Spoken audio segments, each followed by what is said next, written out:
आता आपल्या आवडत्या मालिकेचे संपूर्ण भाग मालिका प्रसारित झाल्यानंतर लगेचच पाहू शकता फक्त सन नेक्स्ट वर. भारतातील प्रेक्षकांसाठी मोफत सेवा.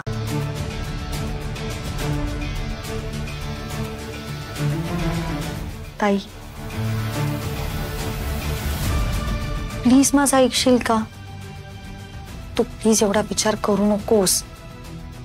हे जे तुझं ओव्हर थिंकिंग आहे ना, त्यामुळे हे सगळे सिच्युएशन क्रिएट होतात. तुला कळतंय का? श्रव, तुला कळतंय? ह्या माझ्या डोक्यातल्या सिच्युएशन्स नाहीयेत किंवा माझ्या इमॅजिनेशन्स पण नाहीयेत. हे माझ्याबरोबर प्रत्यक्षात घडतंय. ताई हे बघ, प्लीज गैरसमज करून घेऊ नकोस. माझा तुझ्यावर विश्वास नाहीये असं नाहीये, पण आजकाल तू जे काही वागतेस त्यामुळे तुझ्याबद्दल माझ्याबद्दल तेच सासूबाईंना घडवून आणायचंय. कळतंय तुला? म्हणजे अगं, हा त्यांचाच प्लॅन आहे. ताई तू काय बोलतेस? तुला कळतंय का? तू परत त्यांच्यावर संशय घेतेस. तुला दिसत नाहीये त्या तुझीच बाजू घेते, तुझ्या बाजूने बोलतायत. त्या खरंच बदलल्यात. तू प्लीज विश्वास ठेव. नाही, हा सगळा त्यांचा प्लॅन आहे मला वेडं ठरवण्यासाठी. हे मेडिटेशन, मनशांती केंद्र, हे सगळं त्यांचं नाटक सुरू आहे. कळतंय तुला? ताई पण त्या एवढं सगळं एकट्या कसं करू शकतात? एकट्या नाहीयेत त्या. सासूबाई एकट्या कधीच नाहीयेत. त्यांच्याबरोबर संजय मामा नेहमीच आहेत, सुरुवातीपासून.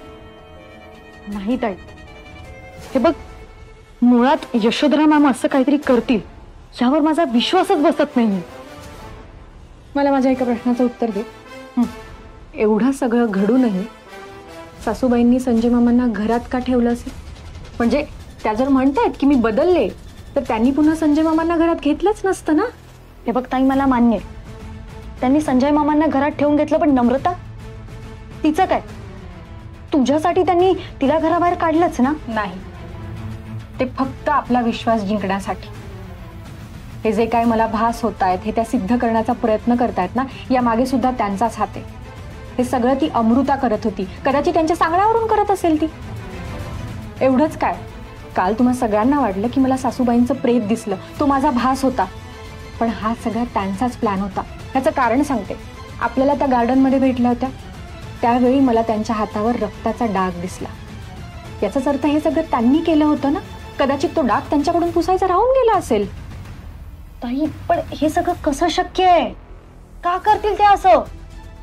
हे बघ, तुझ्या मनात आहे ना त्यांच्याबद्दल अजूनही संशय आहे ना, म्हणून तुला असं वाटतं, बाकी काही नाही. नाही, हे सगळं त्यांनी रचलेलं नाटक होतं आणि त्या त्यांची सोज्वळपणाची भूमिका उत्तमरित्या पार पाडत होत्या. ताई तू हे बघ, काच काय ते? अरू बाळा, तू ठीक आहेस ना? काय झालं तुला?